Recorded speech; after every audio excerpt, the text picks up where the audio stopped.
Hello सबैलाई नमस्ते। म चाहिँ आजको यो भिडियोमा तपाईँहरूलाई आइपिओ यदि तपाईँहरूको परेको छ भने त्यसलाई चाहिँ कसरी बेच्ने भनेर चाहिँ त्यो सिकाउन गइरहेको छु है। यदि तपाईँ एब्सोल्युट बिगिनर हुनुहुन्छ, नयाँ नयाँ हुनुहुन्छ, आइपिओ मात्र भर्नुहुन्छ, सेकेन्डरी मार्केटमा चाहिँ कारोबार गर्नुहुन्न भने चाहिँ तपाईँको लागि एउटा बेस्ट वे भनेको आइपिओ बेच्ने भनेको आइपिओको मुभ आइसकेपछि पहिलो रेड क्यान्डल जहिले फर्मेसन हुन्छ त्यो दिन नै बेच्नु सबैभन्दा उपयुक्त हुन्छ यदि तपाईँ एब्सोल्युट बिगिनर हुनुहुन्छ।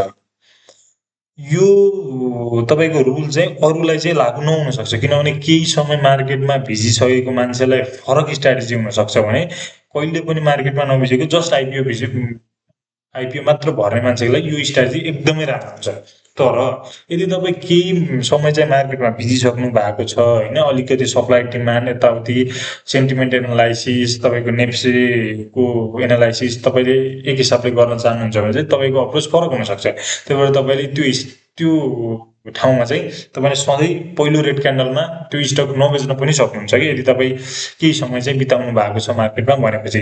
त्यस्तो बेलामा चाहिँ तपाईँले के कुरामा चाहिँ ध्यान दिएर चाहिँ तपाईँले चाहिँ सेल गर्ने कि होल्ड गर्ने भनेर चाहिँ डिसिसन लिन सक्नुहुन्छ भन्दा पहिलो कुरा भनेको आइपिओको फ्लोटेड सेयरहरू कति छ, कति किता सेयर चाहिँ पब्लिकली ट्रेडेबल छ र त्यो किताको अनुसार अहिलेको त्यो प्राइस रेन्ज कति छ त्यो कुराहरू तपाईँले ख्याल गर्नु पर्यो। नेप्स चाहिँ अहिले तपाईँको अप ट्रेन्डमा छ कि तपाईँको डाउन ट्रेन्डमा छ त्यो पनि ख्याल गर्नु पर्यो। नेप्स चाहिँ नियर बटममा छ कि होइन, तपाईँको एउटा रिजेक्सन पाएर नेप्स चाहिँ डाउनवर्ड मोमेन्टम साथिरहेको छ कि कस्तो छ त्यो फेज त्यो पनि हेर्नु पर्यो होइन। अनि त्यसपछि तपाईँले ब्रोकर होल्डिङ्सहरू पनि हेर्नु पर्यो। ब्रोकरहरूले त्यो आइपिओ चाहिँ होल्ड गरिरहेको छ कि नै, किनिरहेको छ कि नै, सेल गरिरहेको छ भने सेल कति गरिरहेको छ, बाई गरिरहेको छ भने कति बाई गरेको छ, त्यो ब्रोकर होल्डिङ्स पनि हेर्नु पर्यो।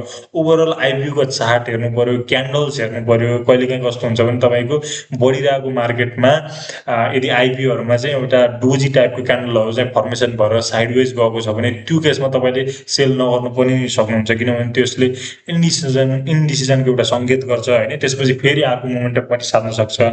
त्यही भएर तपाईँको इन्टरमिडिएट लेभलको मान्छेहरूलाई चाहिँ धेरै तरिकाको इन्फर्मेसन चाहिँ कलेक्ट गरेर त्यसको आधारमा चाहिँ एउटा साउन्ड डिसिजन चाहिँ लिन पर्न सक्छ कि। तर यदि बिगिनर हुनुहुन्छ भने त्यही एउटा सिम्पल स्ट्राटेजी नै युज गर्न सक्नुहुन्छ। तपाईँहरूले पहिलो रेड क्यान्डलमा सेल गर्न सक्नुहुन्छ है। तर केही समय चाहिँ तपाईँले ट्रेड गरिराख्नु छ भने तपाईँले धेरै इन्फर्मेसन ग्यादर गरेर सबै कुराको इन्फर्मेसन लिएर बल्ल एउटा डिसिजन चाहिँ तपाईँले लिन सक्नुहुन्छ है। त्यही नै हो होइन, आइपिओ बाई सेल गर्ने स्ट्राटेजी भनेको त्यही नै हो। अनि त्यसपछि तपाईँको यो स्ट्राटेजी जुन मैले बिगिनरको लागि चाहिँ भने जुन रेड क्यान्डलमा सेल गर्ने यो चाहिँ सधैँ लागु हुँदैन। तपाईँले टिकटकहरूमा, युट्युबहरूमा, इन्स्टाग्राममा जतिजनाले जतिवटा भिडियो हाले पनि कसैले पनि त्यो टुप्पामा बेच्न कसैले पनि सक्दैन। भिडियो बनाउने प्रेडिक्ट गर्ने मात्र हो। त्यही भएर बेस्ट वे भनेको आफ्नो एउटा एज बनाएर चाहिँ कुन एजले चाहिँ तपाईँले मोस्ट अफ द टाइम चाहिँ तपाईँले प्रोफिटेबल बनाउँछ त्यसलाई नै फलो गर्ने हो कि। अनि त्यो अहिलेको पास्ट ट्रेन्ड हेर्दाखेरि चाहिँ तपाईँको बेस्ट स्ट्राटेजी भनेको त्यही पहिलो रेड क्यान्डल फर्मेसन हुँदाखेरि बेच्ने हो।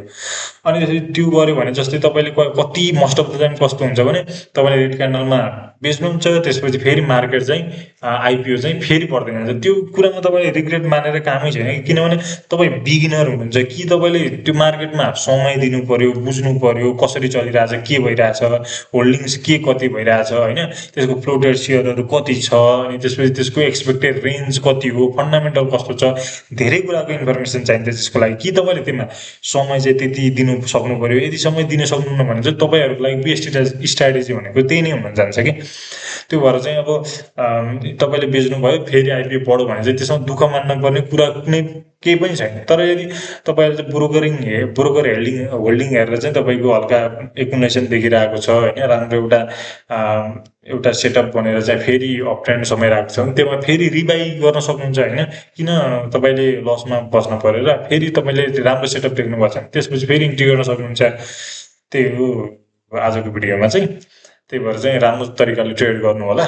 यदि फर्दर तपाईँहरूलाई केही अरू नयाँ कुराहरू सिक्न मन छ भने चाहिँ मेरो यो पेजलाई चाहिँ, मेरो यो आइडीलाई चाहिँ फलो गर्नु होला।